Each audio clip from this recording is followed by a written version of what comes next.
This is video 3 of the lesson Prajanishte from Siri Kannada grade 9. So, what we saw in the previous video was that Queen Shantala goes in disguise and she is about to enter the Banashankari temple when she sees that a group of people are collected and it looked like there was a panchayat going on and some judgment was supposed to be announced. But it looked like a very different problem. So Shantala decided to hide and watch what was happening. So let's read the paragraph. ಪಂಚಾಯಿತಿಯ ಜನಸಮೂಹಕ್ಕೆ ಕಾಣಿಸಿದಂತೆ ದೂರದ ಹಿಪ್ಪೆಯ ಮರದ ಮರೆಯಲ್ಲಿ ನಿಂತು ಶಾಂತಲೆ ಮತ್ತು ಉದಯಾದಿತ್ಯರು ಅಲ್ಲಿ ನಡೆಯುತ್ತಿದ್ದ ನ್ಯಾಯ ವಿಚಾರಣೆಯನ್ನು ಆಲಿಸುತ್ತಿದ್ದರು. ಸೊ ಕಾಣಿಸದಂತೆ means not seen by others, and hippe mara means the sapota or chiku tree, and mareyalli nintu means hid. So they wanted to know, Shantala and Udayaditya wanted to know what was happening in that panchayat, but they did not want to be seen by the people. So they hid behind a sapota or chiku tree and they were listening. They were listening to what the people were talking there. Alisutiddaru means listen. Yendrappa ದೈವದವರು ಏನು ಹೇಳ್ತೀರಾ ಹೇಳ್ರಿ. ಗಾದಿಯ ಮೇಲೆ ಕುಳಿತಿದ್ದ ದಪ್ಪ ಮೀಸೆಯ ಗಾವುಂಡ ಕೇತಮಲ್ಲನಾಯಕ ಅದೇ ಕಟ್ಟೆಯ ಮೇಲೆ ಕುಳಿತಿದ್ದ 10 ಜನರನ್ನು ಕೇಳಿದ. ಎಲ್ಲರೂ ಮುಂಡಾಸುಗಳನ್ನು ಸುತ್ತಿಕೊಂಡಿದ್ದರು. So ದೈವದವರು means elders. Okay, so what do you all elders tell? Like that, a person with thick mustache asked. He asked the people, 10 people who were sitting there, and all of them were wearing a turban on their head. ಏನು ತಾತ ಇವತ್ತಿನ ವಿಚಾರ ಎಂದ ಒಬ್ಬ. So one person got up and asked, what is today's discussion? What are we going to discuss about? ಕೇತಮಲ್ಲನಾಯಕ ವಿಷಯವನ್ನು ವಿವರಿಸಿದ. So a person by name Ketamallanaayaka, he explained what was the discussion about. ನೋಡಿ, ಬೀರಣ್ಣ ತನ್ನ ಮೂಡಲ ದಿಕ್ಕಿನಾಗಿರೋ ಹಳ್ಳಿ ಹೊಲಾನ ಈರಣ್ಣನಿಗೆ 108 ಹೊನ್ನಿಗೆ ಕೊಟ್ಟಿದ್ದ 2 ವರ್ಷಗಳ ಹಿಂದೆ. So Ketamalla is now describing or explaining the problem. So he says Bíranna, a person by name Bíranna, ಮೂಡಲ ದಿಕ್ಕಿನಾಗಿರೋ ಹಳ್ಳಿ ಹೊಲ means the field which is in the eastern direction. He sold it to Iranna for 108 means 108 gold coins. Honnu means gold. So he sold it for 108 gold coins, and this he did 2 years back. ಕ್ರಯಕ್ಕೆ ತಕೊಂಡು ಹೊಲದಾಗ ಉಳುಮೆ ಮಾಡೋವಾಗ ನಿನ್ನೆ ದಿನ ಒಂದು ಕೊಪ್ಪರಿಗೆ ಬಂಗಾರ ಸಿಕ್ತು. So now he has sold it and Iranna bought it for by paying the price. Kraya means price, paying the price. He bought that field, and when he was plowing it the day before, ninne means yesterday, just the previous day when he was plowing the field, he found a huge vessel of gold. Kopparige means like a big vessel, and Bangara is gold. So he found a treasure in that field while he was plowing it. ಈಗ ಇಲ್ಲೈತೆ ನೋಡ್ರಿ. So now he says, now is the problem. ಹೊನ್ನು ತುಂಬಿದ ಕೊಪ್ಪರಿಗೆಯನ್ನು ತೋರಿದ ಆ ನಾಯಕ, and he shows that vessel full of gold. ಇದನ್ನು ಈರಣ್ಣ ಪೂಜೆ ಮಾಡಿ ಬೀರಣ್ಣನ ಮನೆಗೆ ಕೊಂಡೋಗಿ, ತಕ್ಕಳಪ್ಪ, ಇದು ನೀನು ಕೊಟ್ಟ ಹೊಲದಾಗ ಸಿಕ್ಕಿತು, ಯಾರೋ ನಿನ್ನ ಪೂರ್ವಿಕರು ನಿನಗಾಗಿ ಇಟ್ರು ಅಂತ ಕಾಣ್ತದೆ, ತಕೋ ಎಂದ. So now what Iranna does is, he worships that gold vessel and takes it to Bíranna's house and tells Bíranna, take it, I found this in your field, maybe your ancestors have left it for you. Purvikaru means ancestors.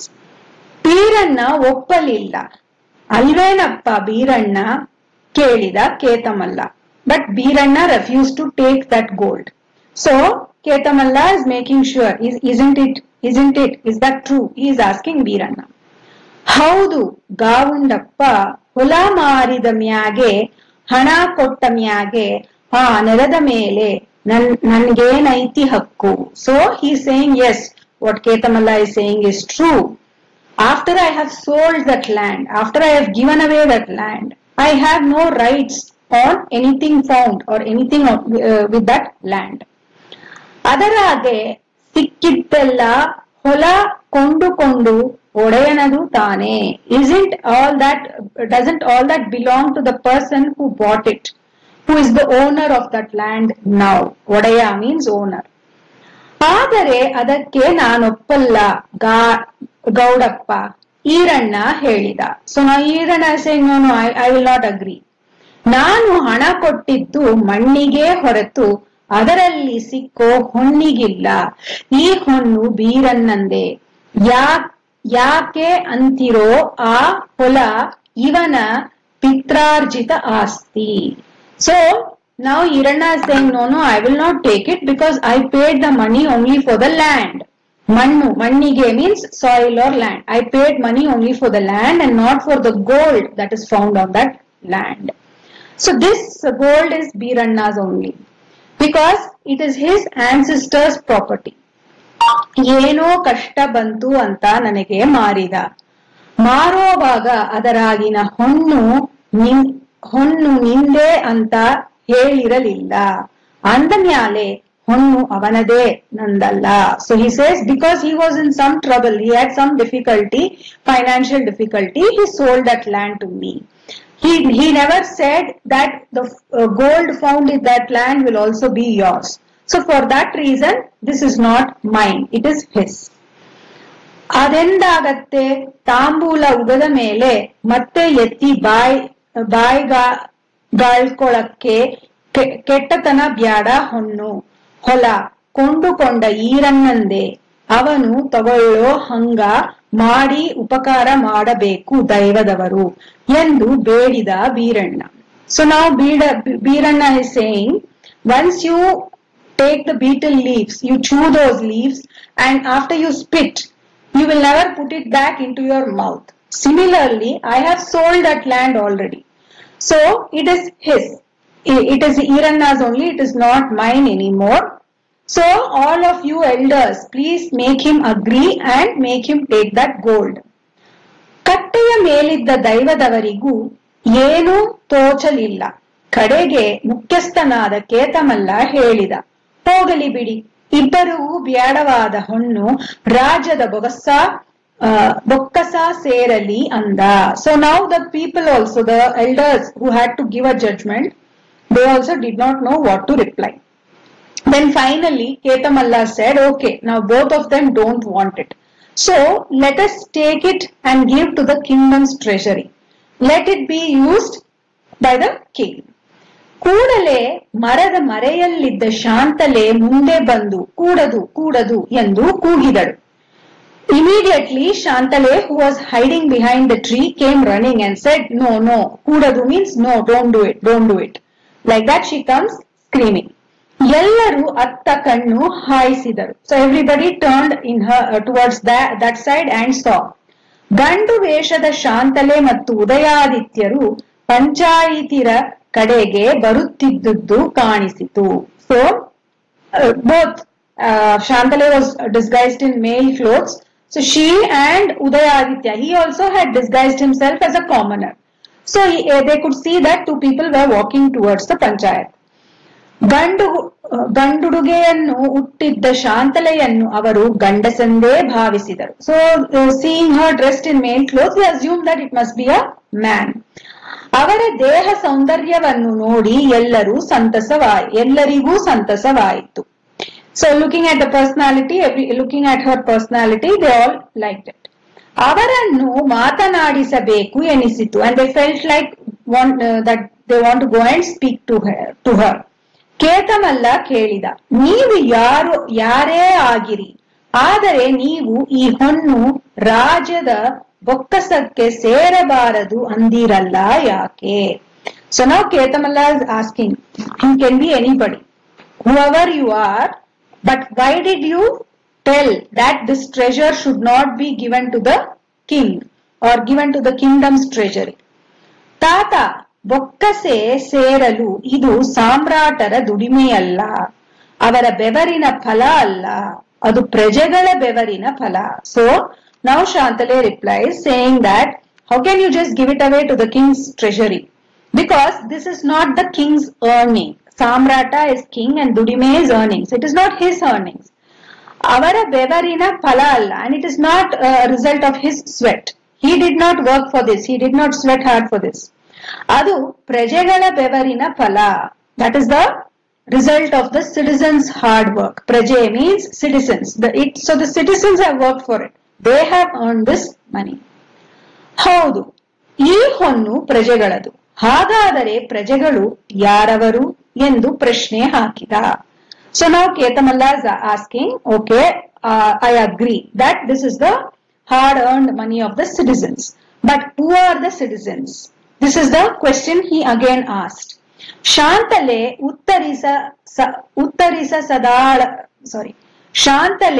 uttarisadadalu. So she could not reply this. Shantale could not give an answer for this question. ಕೇತಮಲ್ಲನೆ ಮುಂದುವರಿದನು. So ನಾವು Ketamalla continue. ಹೇಳು ನನ್ನಪ್ಪ, ನಾವೆಲ್ಲ ಹೊಯ್ಸಳೇಶ್ವರರ ಮಕ್ಕಳಲ್ಲವೇನಪ್ಪ, ಮಕ್ಕಳ ದುಡಿಮೆ ತಂದೆಯದಲ್ಲವೇ? So he says, okay, you only tell, are we all not the children of the king? Hoysaleshwara means the king of the dynasty. Are we not his children? And whatever we earn, does it not belong to our father? ಹೋಗಲಿ, ನಿಮ್ಮ ಊರಿನ ಹಣ ನಿಮ್ಮೂರಿನ ಏಳಿಗೆಗಾಗಿಯೇ ವಿನಿಯೋಗವಾಗಲಿ. So then Shantale says, okay, fine. Why don't you use this money for the development of your own village? Why can't it be used for that?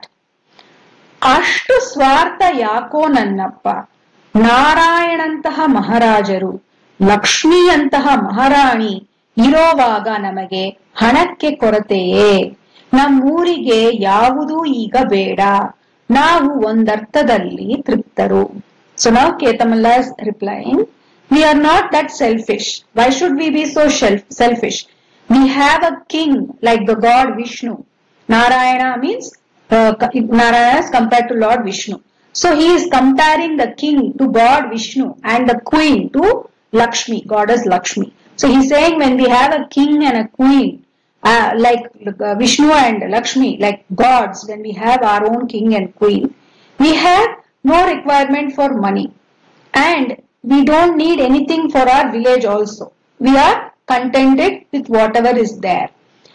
ಏನಾದರೂ ಊರಿಗೆ ಬೇಕಾದರೆ ನಾವೇ ಮಾಡಿಕೊಳ್ತೀವಿ.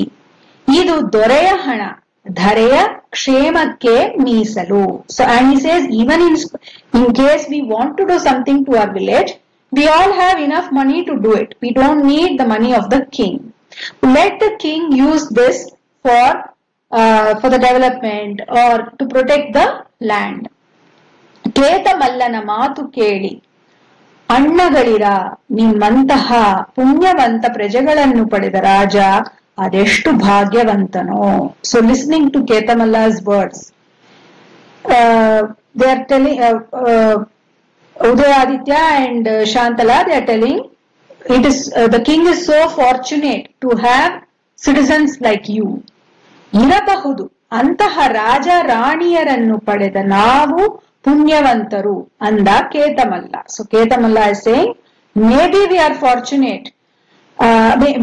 Maybe they are fortunate, but we are very fortunate to have them as our king and queen. ನಿಮ್ಮ ಸಮಾಗಮದ ಸೌಭಾಗ್ಯವನ್ನು ಕಂಡ ನಾವು ಪುಣ್ಯವಂತರು ಎಂದು ಮುಂದೆ ಬಂದ ಉದಯಾದಿತ್ಯ ಎಲ್ಲರೂ ಅಚ್ಚರಿಗೊಳ್ಳುವಂತೆ ನುಡಿದ. So now Udayaditya is saying, we are so lucky and virtuous to get a good fortune to have all of you as our citizens. And he comes forward. ಅಣ್ಣಗಳಿರ, ಇವರು ಯಾರೆಂದು ತಿಳಿದಿರಿ? ಇವರೇ ನಮ್ಮ ಭಾಗ್ಯ ದೇವತೆ ಶಾಂತಲಾ ದೇವಿಯವರು. ಗಂಡುಡುಗೆಯಲ್ಲಿ ಇದ್ದುದರಿಂದ ನಿಮಗೆ ಗುರುತಿಸಲಾಗಲಿಲ್ಲ ನೋಡಿ.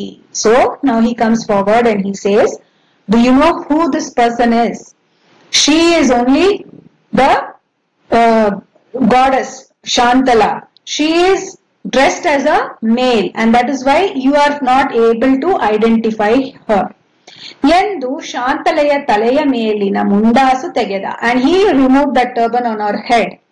ಅಂಟಿಸಿಕೊಂಡಿದ್ದ ಮೀಸೆಯನ್ನು ತೆಗೆದಳು Shantala.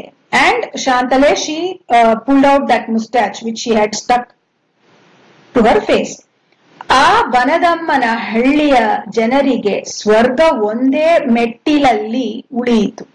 So all the people in that village, they felt like as though they are in heaven looking at Shantale. ಅವರ ಆನಂದಕ್ಕೆ ಪಾರವೇ ಇಲ್ಲವಾಯಿತು. It looked like there was no limit for their happiness. ಎಲ್ಲರೂ ಕಟ್ಟೆಯಿಂದ ಧುಮುಕಿ ಉದ್ದಕ್ಕೆ ನೆಲದ ಮೇಲೆ ಅಡ್ಡ ಬಿದ್ದಿದ್ದರು. So everybody jumped out of that platform and they fell flat in front of her. ದೇವಾಲಯದ ಒಳಭಾಗದಲ್ಲಿ ಪಂಚಾಯಿತಿ ನೋಡಲು ಬಂದಿದ್ದ ಹೆಂಗಳೆಯರು ಓಡಿ ಬಂದು ಶಾಂತಲೆಯನ್ನು ಸುತ್ತುಗಟ್ಟಿದರು. So all the people who had come to visit the temple also, upon hearing that the queen has come, they all came running out and they surrounded Shantale. ಅವನನ್ನು ಮುಟ್ಟಿ ಮಾತನಾಡಿಸಿ ಮುಕ್ತಿ ಪಡೆದಷ್ಟು ಸಂತುಷ್ಟರಾದರು. So they all came running. They wanted to speak to her. They wanted to touch her and speak to her. And they felt like they have already got their salvation by looking at her and talking to her. ಅವಳ ಪಾದಗಳನ್ನು ಮುಟ್ಟಿ ಕಣ್ಣುಗಳಿಗೆ ಒತ್ತಿಕೊಂಡರು. They touched her feet and took it to their eyes. This is as a mark of respect. When usually that's what we do when elders come, we fall on their feet.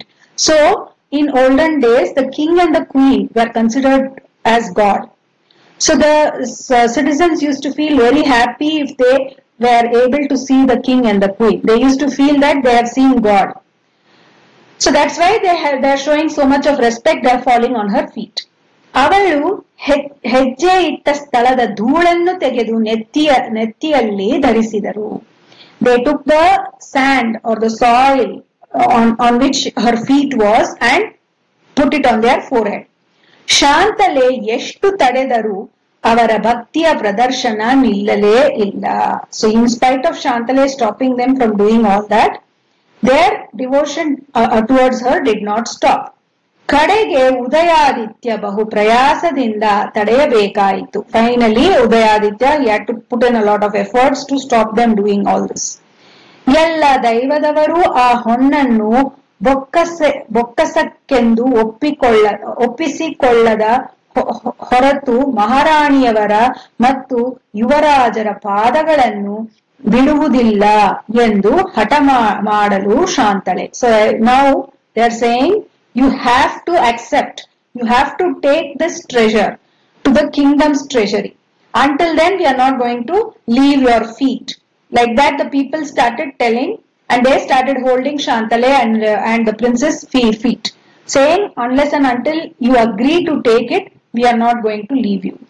For which Shantala tells, ಅಣ್ಣಂದಿರ ತಾಯಂದಿರೆ, ಇದು ಈ ಹೊನ್ನನ್ನು ನೇರವಾಗಿ ನಾನು ರಾಜ್ಯದ ಕೋಶಕ್ಕೆ ಸೇರಿಸುವುದಿಲ್ಲ. ಇದು ದೈವದ ದುಡ್ಡು. ದೇವ ಕಾರ್ಯಕ್ಕೆ ವಿನಿಯೋಗವಾಗಬೇಕಾದದ್ದು ಧರ್ಮ. So she says, I will directly not go and put this in the treasure, in the kingdom's treasure. This is given by God. This is a God-given gift. And so I will be using this only for religious purposes. ಕೇಳಿ, ನನಗೆ ಬಹಳ ದಿನಗಳಿಂದಲೂ ಒಂದು ಆಸೆ ಇದೆ. She says, I had a wish from many days. ನಮ್ಮ ಸಂಸ್ಕೃತಿಯ ಶ್ರೀಮಂತಿಕೆಗೆ ಸಾಕ್ಷಿಯಾಗಿ ಒಂದು ಕಲಾ ದೇಗುಲವನ್ನು ರಾಜಧಾನಿ ದ್ವಾರ ಸಮುದ್ರದಲ್ಲಿ ನಿರ್ಮಿಸಬೇಕು ಎಂದು. She says, I have a wish for a very long time. I have been wishing for something. I want something to prove our culture and richness of our culture. So I want to have a temple, build a temple in our capital Dwarasamudra. ಅವಳಿ ದೇಗುಲಗಳ ಶಿಲ್ಪಕಲೆ ಹೊಯ್ಸಳರ ಶೈಲಿಗೆ ಮಾದರಿಯಾಗಿರಬೇಕು. ಅವಳಿ means twin, so she wants to build a twin temple which is exhibiting the sculpture and the architecture of Hoysala architecture.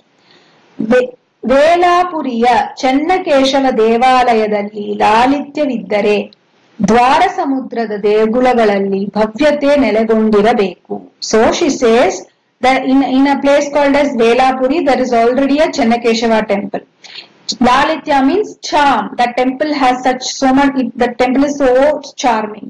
So like that I want to build a temple which is very elegant.